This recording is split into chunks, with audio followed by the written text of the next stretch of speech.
اچھا یہ جو دور ہے نا جس میں قیامت قریب ہے، ایک تو خدا کا واسطہ یہ دجال کے بارے میں جو کتابیں اور ٹاپکس ہیں نا یہ پڑھنا چھوڑ دیں. جب قیامت کی بات آئی نا تو دجال کا ٹاپک آ گیا.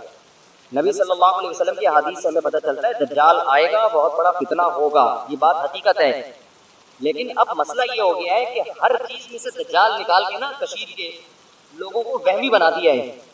ایک آرمی کے ریٹائر آفیسر مجھ سے ملنے کے لیے آئے، انہوں نے کہا میں نے دجال پہ ایک بہت زبردست ریسرچ کی ہے جو پتہ نہیں 10 GB میں ہے میرے پاس ہارڈ ڈسک میں، وہ یو ایس بی میں 2 USB ہوں گی، 5 GB کی، یا ہو سکتا ہے 10 GB کی ہو کوئی واللہ والا. میں نے کہا حضرت دجال کے بارے میں اتنا کچھ ہمیں ملتا ہی نہیں ہے کہ 1 GB میں بھی آ جائے گا، آپ نے 10 GB کہاں سے لے کے تیار کر لیا وہ. تو بہت سے لوگ میں نے پاگل ہوتے ہوئے اپنی زندگی میں دیکھ لیا کہ اس میں بھی دجال ہے، اس میں بھی دجال ہے، یہ بھی دجالی سازش، یہ بھی دجالی سازش، یہ بھی دجالی سازش، یہ بھی دجالی، یہ بھی خراسان، یہ وہ. بھائی آپ کو حکم ہے گراؤنڈ ریئلٹی کو سامنے رکھ کر آپ فیصلہ کرو. دجال نے جب آنا ہوگا آئے گا، اس کے لیے تیاری ضرور رکھو. تیاری کا کیا مطلب؟ اللہ سے پناہ مانگو، جمعے کے دن سورہ کہف پڑھ لیا کرو بس. ابھی سے آپ اس کے بارے میں وہ کچھ کرنا شروع کر دیں، اس کا نقصان یہ ہوتا ہے کہ ابھی گراؤنڈ ریئلٹی آپ کو کچھ اور کرنے کا حکم دے رہی ہوتی ہے اور آپ دجال سامنے رکھ کر اپنی پالیسیاں چینج کر رہے ہوتے ہیں. ہر تھوڑے دن یوٹیوب پہ کوئی دجال کے بارے میں رپورٹ پیش کر رہا ہے، کوئی سب A to Z غلط اکثر خبریں ہوتی ہیں، اپنی طرف سے کھینچا تانی کر کر کے نا نکالا ہوا ہوتا ہے. جس چیز کو اسلام نے مبہم رکھا ہے آپ اس کو ڈیٹیل میں بیان نہیں کر سکتے. مبہم رکھا ہے، مبہم ہی رہنے دو اس کو. حضرت عیسیٰ علیہ السلام نے جب آنا ہوگا ہمارا ایمان ہے آئیں گے، لیکن ہم نے ابھی جو فیصلے کرنے ہیں آج کے زمینی حقائق کو دیکھ کر کرنے ہیں. حضرت عیسیٰ کے نزول کو سامنے رکھ کے نہیں کرنے ہیں، وہ آج کے حساب سے کرنے ہیں، ورنہ آپ غلطی کر جاؤ گے. صاحب کہہ رہے ہیں میں جہاد کی تیاریاں کر رہا ہوں امام مہدی کے لیے، میں لشکر ابھی سے تیار کر رہا ہوں تاکہ امام مہدی کے ساتھ جا کے وہ مل جائے، ان کو ٹینشن نہ ہو لشکر تلاش کرنے میں. یہ نوجوانوں کی سوچ بتا رہا ہوں. میں نے کہا جہاد کرے گا کہاں؟ یہ اسلامی کنٹری ہے، یہاں کرے گا تو امام مہدی کے آنے سے پہلے جو تھوڑا بہت لشکر تیار ہونا تھا اس کا بھی بیڑا غرق ہو جائے گا. ملک میں کچھ کرو گے تو ملک اور کمزور ہوگا اور ملک دشمن قوتیں اس کو بھی کھا جائیں گی. کہہ رہے یہی تو پرابلم ہے مفتی میں، علماء میں، نہ خود کچھ کرتے ہیں نہ دوسروں کو کرنے دیتے ہیں. ہم آپ کو ایسا نہیں کرنے دیں گے جس سے جو تھوڑی بہت رہی صحیح اسلام کی رمق باقی ہے اس کا بھی ستیہ ناش ہو جائے. آپ کا جذبہ تھا 4 شادیوں کا، منگیتر کو پہلے بتا دیا میں 4 کروں گا، تو ایک ہوگی آپ کی؟ بولو نا، ایک بھی نہیں ہوگی. گھر میں جو بھی رشتے والے آ رہے ہیں نا آپ نے دلی حروف میں پہلے سے لکھوا دیا کہ چونکہ میں نے 4 کر لی تو 4 کی تیاری میری پہلے سے ہے. چلو بھائی آئی ول ڈو 4 میرج، کچھ بھی انگلش میں فارسی میں پشتو میں لگا دیا آپ. اس کا نتیجہ نکلے گا 4 تو دور کی بات ایک بھی نہیں. یہی ہو رہا ہے کہ اس طریقے سے ملک کے اندر اس طرح کی باتیں کرنا. خلیفہ کوئی ہر تھوڑے دن میں کوئی خلیفہ آیا ہوا ہوتا ہے مارکیٹ میں کہ اس کے ہاتھ پہ بیعت ہو کے ہم خلافت نافذ کریں گے. خلافت تو سوال ہی پیدا نہیں ہوتا اس طریقے سے نافذ ہو جائے. جو رہی صحیح ٹوٹی پھوٹی خلافتیں کچھ بچی ہوئی ہیں ان کی بھی ایسی کی ایسی ہو جائے. آپ دیکھو پہلے بنو امیہ کی حکومت کا خاتمہ ہوا، بڑی زبردست حکومت کی، بڑی زبردست خلافت کی. ٹھیک ہے ان کے مظالم بھی تھے، ہم ان مظالم میں ان کو اچھا نہیں کہتے، لیکن اوور آل اسلام کو فائدہ ہو رہا تھا. بنو امیہ کے دور میں بڑے بڑے محدثین پیدا ہوئے، بنو امیہ کے دور میں بڑے بڑے فقہا پیدا ہوئے، بنو امیہ کے دور میں بڑے بڑے مجاہدین پیدا ہوئے جنہوں نے سندھ فتح کیا، کابل فتح ہوا، لاکھوں مربع میل اسلام کی ایک ریاست قائم ہوئی. اس دور میں جتنا علمی کام ہوا ہے آپ تصور نہیں کر سکتے. ٹھیک ہے بادشاہوں میں شر بھی ہوتا ہے خیر بھی ہوتی ہے، لیکن سنجیدہ علماء نے منع کیا اس حکومت کے خلاف بغاوت مت کرو، کیونکہ نبی صلی اللہ علیہ وسلم نے فرمایا کہ جب مسلمانوں کا کوئی خلیفہ ہو، بادشاہ ہو، چاہے وہ جبرن آئے، چاہے وہ تلوار کی بیس سے مسلط ہو جائے، صحیح مسلم کی حدیث آپ نے فرمایا اس کے مقابلے میں جو بھی کھڑا ہو اس کو قتل کر دو، کائن من کان، جیسا مرضی ہو، جتنا ہی نیک ہو، جتنا ہی پرہیزگار ہو. کیونکہ بادشاہ لوگ حکومتیں 100% درست کہیں بھی نہیں ہوتی. اوور آل اجتماعیت دیکھی جاتی ہے کہ اجتماعیت مسلمانوں کی قائم ہے. جب بنو امیہ کی حکومت تھی اس وقت کسی اسلام دشمن قوت کی مجال نہیں تھی کہ سر اٹھا کے ہماری طرف دیکھ سکے. ان کو پتا تھا یہ جیسے مرضی ہیں ہمارے خلاف متحد ہو جائیں گے. سمجھ میں آ رہی ہے بات کہ نہیں آ رہی ہے؟ لیکن وہی ہوا کہ نہیں جی یہ اس نے یہ ظلم کیا، اس نے یہ ظلم کیا، بغاوت ہونی چاہیے. جب بغاوت ہوئی ہے اور اس زمانے کے بہترین لوگوں نے بغاوت کی تھی، وہ بغاوت ناکام ہوئی اور حجاج نے پھر جو قتل و غارت کا سلسلہ شروع کیا بغاوتوں کو کچلنے کے لیے، اس میں بڑے بڑے محدثین صحابہ تابعین شہید کر دیے گئے. حجاج نے غلط کیا، ہم حجاج کی حمایت نہیں کرتے، لیکن جنہوں نے حجاج کے خلاف مسلح بغاوت کی تھی، ان کا بھی غلط ہونا ثابت ہو گیا کہ انہوں نے بغاوت کر کے اچھا بولو نہیں برداشت کرتے. اس میں اجتماعیت تھی. مسلمانوں کی جو فوجیں آگے بڑھتی چلی جا رہی تھی، نہ ختم ہونے والا سلسلہ، وہ بالآخر کیا ہوا؟ رک گیا. تو تاریخ سے جو سبق حاصل نہیں کرتا وہ ان غلطیوں کو بار بار دہراتا ہے جن غلطیوں کی وجہ سے اس کو نقصان. پھر جب حجاج کے مظالم اور زیادہ بڑھ گئے، بغاوت کو اس نے کچلا، اس نے کہا نہیں، میں حاکم کبھی بھی بغاوت پہ کمپرومائز نہیں کرتا. اس کے بعد حجاج دنیا سے چلا گیا. پھر اس کے بعد جو نیا خلیفہ آیا، بغاوت دوبارہ ہوئی بنو عباس کی. لمبا سلسلہ تاریخ کا، میں تو خلاصہ آج ہمیں کیا سبق ملتا ہے اس کے حساب سے بتا رہا ہوں. بالآخر بنو عباس کی بغاوت کامیاب ہوئی، لیکن اس کامیاب ہونے کے بعد وہ برکتیں حاصل نہیں ہوئی جو وہ سمجھ رہے. ان کا خیال تھا کہ ہم بنو امیہ میں جو خامیاں ہیں ان کی اصلاح کر لیں گے اور ان سے اچھی ریاست قائم کر کے دکھائیں گے. لیکن آگے معاملہ بہتر ہونے کے بجائے کیا ہو گیا؟ بدتر. مسلمانوں کی خلافت دو حصوں میں ڈیوائیڈ ہو گئی. پہلی دفعہ اسلامی تاریخ میں ایسا ہوا کہ دو خلیفہ، اندلس میں الگ خلافت قائم ہوئی، یہاں الگ خلافت قائم ہوئی بغداد میں. اس کے بعد سے آج تک مسلمان کسی ایک خلیفے میں جمع نہیں ہوئی، آج تک نہیں. تو بنو عباس کی نیت بڑی اچھی تھی کہ ہم ظالم حکمرانوں سے حکومت لیں گے اور اہل کو کے حوالے کریں گے. لیکن انہوں نے وہ کچھ کیا کہ وہ بنو امیہ سے بھی 4 ہاتھ آگے نکل گئے. تو پھر آگے چل کے خلافت عثمانیہ قائم ہوئی. پھر بغداد کے خلاف جو ہوا، تاتاری نے حملہ کیا بغداد میں اور مسلمانوں کی لیڈ سے پیڑ بجایا. اس کے پیچھے بھی مسلمانوں کی غلطی تھی. وہ غلطی یہ تھی کہ فرقواریت کی انتہا کو پہنچ چکی تھی. شیعہ سنی لڑائی، آواز ختم ہو گئی ہے بھائی، ایسے ہی چلاؤ بیان، بس غصے کے خلاف بیان کر رہا ہوں تو مجھے تو کنٹرول کرنا ہے. بنو امیہ کے خلاف بغاوت ہوئی بنو عباس کی. پہلی دفعہ تو ناکام ہوئی، دوسری دفعہ کامیاب ہوئی، لیکن اسلامی خلافت دو حصوں میں تقسیم ہوئی. پھر شیعہ سنی لڑائی ہوئی ہے. اس کے نتیجے میں اس کا فائدہ اٹھایا کس نے؟ میں مبہم بیان کر رہا ہوں کیونکہ میں ڈیٹیل میں گیا تو ایک تو ٹاپک لمبا ہو جائے گا. پھر ایسا نہ ہو اسی بیس پہ یہاں پھر قواریت پڑھنا شروع ہو جائے کہ اچھا تم ہمارے اوپر الزام لگا رہے ہو، کہ تم ہمارے اوپر. ایک نئی جنگ پاکستان میں نہیں چڑھی جائے گی. ہر چیز عوام کو سامنے رکھنے کی نہیں ہوتی. دنیا میں اس سے بڑا بیوقوف کوئی نہیں ہے جسے جو کچھ آتا ہے سب کچھ بتا دے. وہ دیکھنا ہے کہ اس بتانے سے فائدہ ہو رہا ہے کہ نقصان ہو رہا ہے. ایک آدمی نے کسی بندے کو دیکھا کسی انٹی سے ہنس ہنس کے بات کر رہا ہے، نالج آ رہی ہے نا اس کے پاس، تو بتاؤ اس سے فائدہ ہوگا نقصان ہوگا؟ لڑائی ہوگی. اب کوئی کہہ رہا ہے کہ اس کی بیوی کو کیوں بتا رہا ہے؟ کہہ رہے نالج جتنی بھی ہو شیئر کر دینی چاہیے، اسے کبھی بھی چھپا کے نہیں رکھا. حق یہ ہے کہ حق کو بیان کیا جائے، حق یہ ہے کہ دیکھا جائے کہ یہاں حق کو بیان کرنے کا فائدہ ہے یا نقصان ہے. حق تو ہے لیکن یہ بیوی کو بتانے کا نہیں ہے. اور پھر بدگمان ہوگی، لڑائیاں ہوں گی، الگ سے چھپڑ میں لے جا کے میاں کو سمجھا دو انسان کا بچہ بن جا ورنہ آنٹی کو بتا دوں گا میں. سمجھتے ہو کہ نہیں سمجھتے؟ اس لیے جو آج کل کے جو بہت سے اسکالر آ رہے ہیں سب کچھ عوام میں شیئر کر رہے ہیں، یہ نہیں دیکھ رہے کہ اس کے فائدے ہو رہے ہیں کہ نقصان ہو رہے ہیں. اور کمال کی بات یہ تمام لوگ جو فرقواریت پھیلاتے ہیں، لیبل لگاتے ہیں، فرقواریت ختم کر رہے ہیں. بہرحال وہ شیعہ سنی لڑائی میں بٹا ہوا، انہوں نے کہا انتقام لیں گے. نتیجے میں یہ خلافت بغداد کی خلافت کا کیا ہو گیا؟ ایسی کی تیسی. وہاں بھی غصے کو کنٹرول نہ کرنے کی وجہ سے ہوگا. سمجھتے ہو؟ بنو عباس کو بنو امیہ پہ غصہ تھا، کنٹرول نہیں کیا انہوں نے.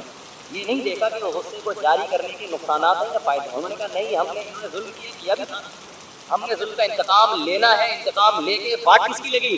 مسلمانوں کی. برداشت کر لیجیے بھائی. پھر بنو عباس کی خلافت آئی. ہم نے کہا یعنی بڑوں نے کہا، اہل سنت والجماعت نے کہا جو ہے جیسے ہے اس کے خلاف تلوار نہیں اٹھائی جائے گی. پھر قوارانہ لڑائی شروع ہوئی بغداد میں. اس میں اگر یہ دیکھیں کہ زبانی حد تک بات چیت رہے، مار دھار کی نوبت نہ آئے، وہ کچھ نہ ہوتا جو ہوا. آپس میں دو فرقے لڑے اور باقاعدہ تلواروں سے لڑے ہیں، جس کے نتیجے میں پھر نقصان یہ ہوا کہ انہوں نے کہا ہم آپ سے کسی اور طریقے سے انتقام لیں گے. اور وہ انتقام یہ لیا کہ تاتاریوں کو راستہ دے دیا، آ جاؤ بھائی بارڈر خالی ہے.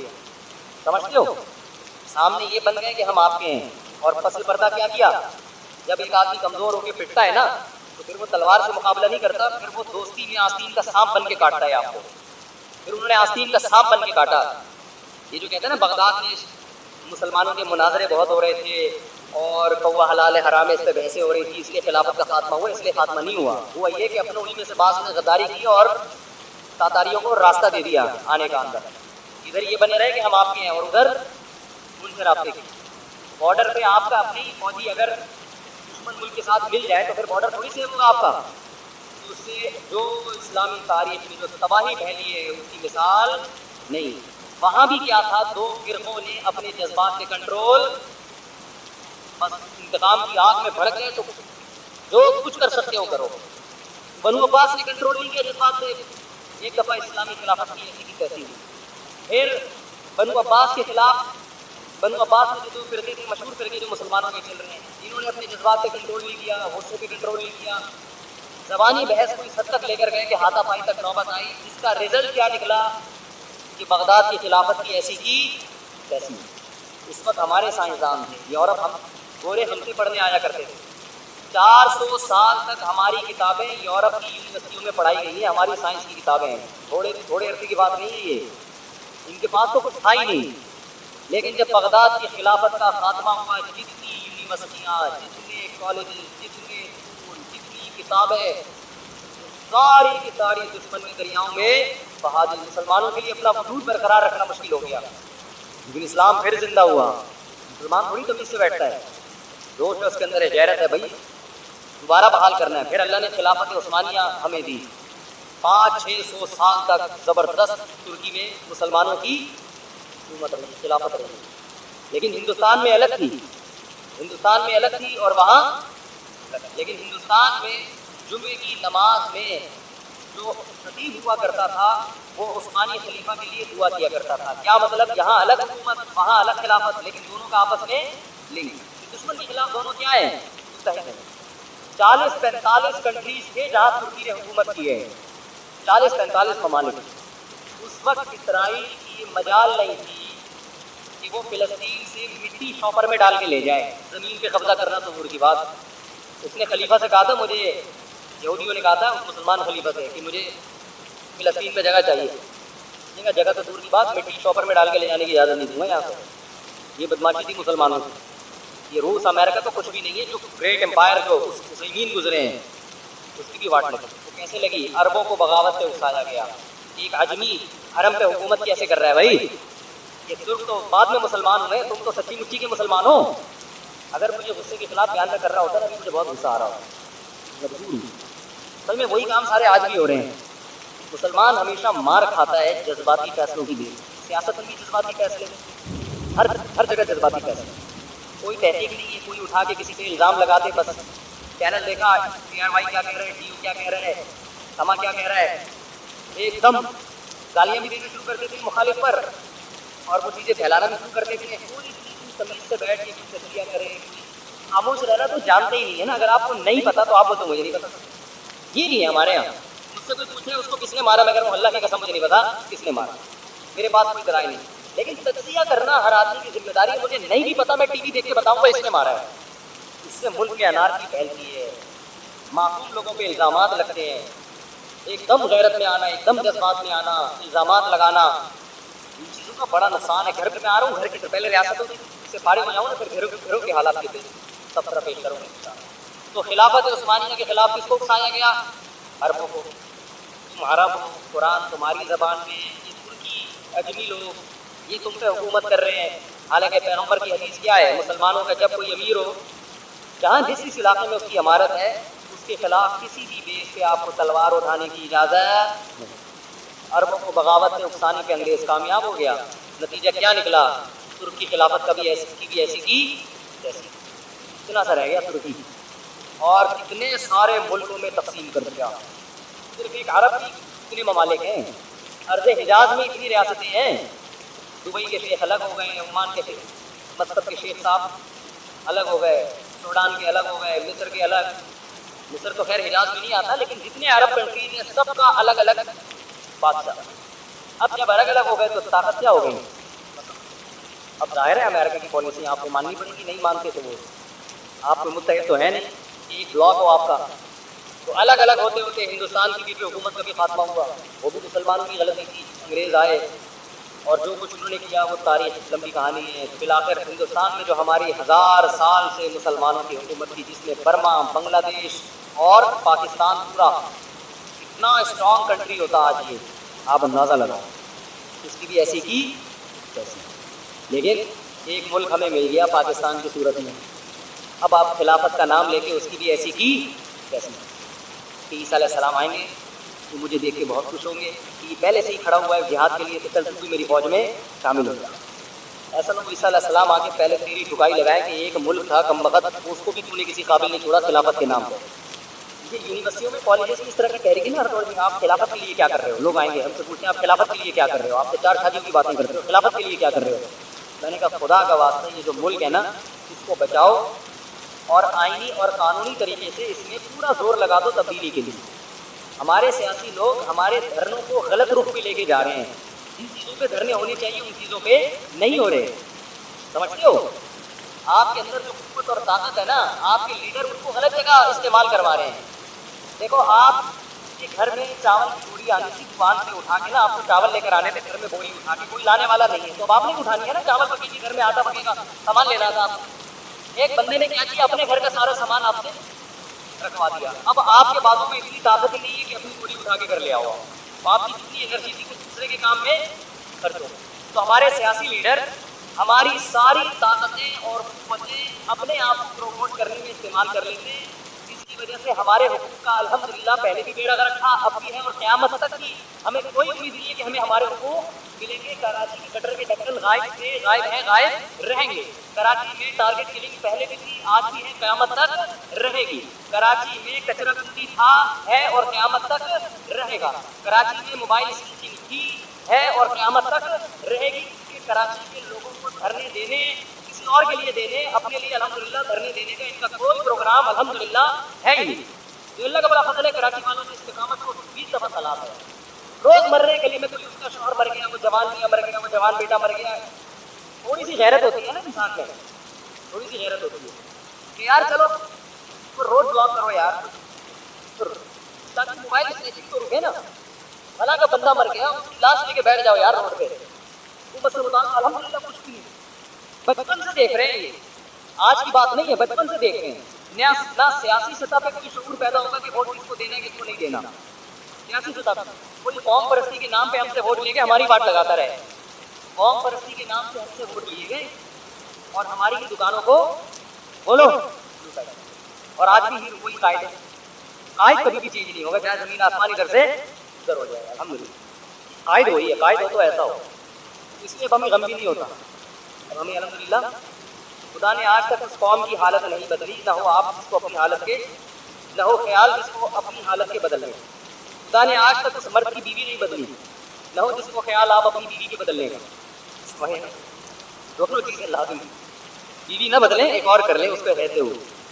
تو یہ کسی نے چینج کیا ہے نا بھائی، ویڈیو نہیں بنائے، ٹھیک ہے نا، قائد کی باتیں ہو رہی ہیں، ویڈیو نہیں بنائے۔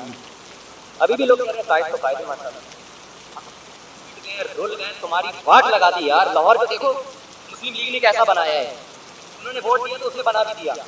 آپ اپنے لیڈروں کو تو دیکھو کچرا کندی بنایا ہوا ہے یار، اور ابھی قائد ہی ہے ماشاء اللہ، اور وہ قیامت تک رہے گا الحمدللہ۔ آپ کی خوشی سے بہت گہرا تعلق ہے۔ ہمارے ہاں بہت ساری چیزوں کو لوگ فوکس کرتے ہیں خوش رہنے کے لیے، صحت کو فوکس نہیں کرتے۔ تو اس لیے میرا ٹاپک میڈیکل سائنس نہیں ہے، نہ میں ڈاکٹروں کی فیلڈ میں ٹانگ اڑاتا ہوں۔ ایک بات کہہ کے بس میں آگے چلتا ہوں۔ پنجاب والے تو میٹھا بہت کھاتے ہیں، لیکن اس کی صحت کی وجہ میٹھا کھانا نہیں ہے، کوئی اور وجوہات ہے، آب و ہوا ہے۔ جن علاقوں میں گرمی دبا کے پڑتی ہو اور سردی بھی دبا کے پڑتی ہو، ان علاقوں کے لوگ صحت مند ہوتے ہیں عام طور پہ، یہ اصول یاد رکھیں۔ جن علاقوں میں سردیوں میں سردی دبا کے پڑتی ہو اور گرمیوں میں گرمی، کیونکہ یہ باڈی کی ضرورت ہے۔ سردیوں میں ٹھنڈک چاہیے ہمیں، یعنی ہمیں ہماری باڈی کو سردی بھی چاہیے، گرمی بھی۔ فارورڈ کر کے چلا رہا ہوں، میڈیکل سائنس میرا ٹاپک نہیں ہے، ان لوگ کہتے ہیں کہ یہ مولوی صاحب جو ہے نا، تو ان علاقوں میں صحتیں اچھی ہوتی ہیں عام طور پہ۔ تو آپ لوگ ایک کام کر لو نا، بہت حد تک خوش خود بخود رہنا شروع کر دو گے، میٹھا کھانا چھوڑ دو خالی، اور کھانا کم کر دو اپنی زندگی میں۔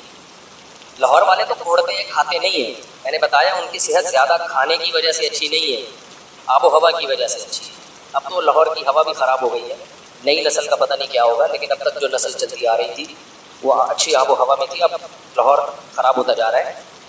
تو میٹھا کھانا چھوڑ دیں، بہت سارے مسائل آپ کے اسی سے حل ہو جائیں۔ جب آپ خوراک کمی کی عادی ہو جائے گی نا، گلوکوز باڈی میں کم بنے گا، انسولین کم خارج ہوگی، لو کارب ڈائٹ لیں گے، روٹی چاول آلو پراٹھے کم کر دیں گے، تھوڑا بھوکا رہنا سیکھیں گے۔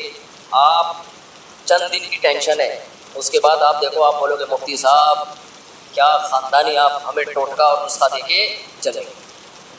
اب باقی ڈیٹیل آپ ڈاکٹروں سے پوچھ لیجیے گا. ہاں یہ رفیع بھائی کہہ رہے ہیں لاہور والے کچھ اس کے بھی رہتے ہیں کہ ایک وجہ یہ بھی ہے صبح صبح اٹھتے ہیں.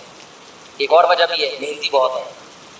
حقیقت ہے کاروبار کے پیچھے پاگلوں کی طرف پڑتے ہیں. پڑھائی کے پیچھے ہمارے جتنے رشتے دار پنجاب میں تھے پڑھ لیے، جو کراچی میں تھے سوائے باتیں پھینکنے کے علاوہ کچھ بھی نہیں ہے. باتیں پھینکتے رہتے ہیں. آپ دیکھو منہ میں گھٹ کر رکھے نا جتنی ملو گے باتیں اتنی بڑی بڑی کرتے ہیں. تو محنتی بہت ہے، دو رائے نہیں ہو سکتی. محنتی بہت ہے. صحت کے پی کے والوں کی اچھی ہے، ہڈیاں مضبوط ہے. وہ کے پی کے کا ظاہر ہے پہاڑی علاقہ ہے، پانی وانی میں منرلس بہت ہے. اب تو وہ بھی نیسلے پہ اور ایکوافینا پہ آ گئے ہیں. اگلی نسلوں کا تو اللہ ہی حافظ ہے. خیر تو خلاصہ یہ نکلا کھانا کم کھایا کرو بھائی. کھانا کیا کرو کم کھاؤ، اس سے خوش رہو گے. وقتی طور پہ ٹینشن ہوگی، تھوڑے دن تک آپ کو دماغ ڈپریشن اسٹریس میں جائے گا کہ دل چاہے گا کھا جاؤں کھا جاؤں کھا جاؤں.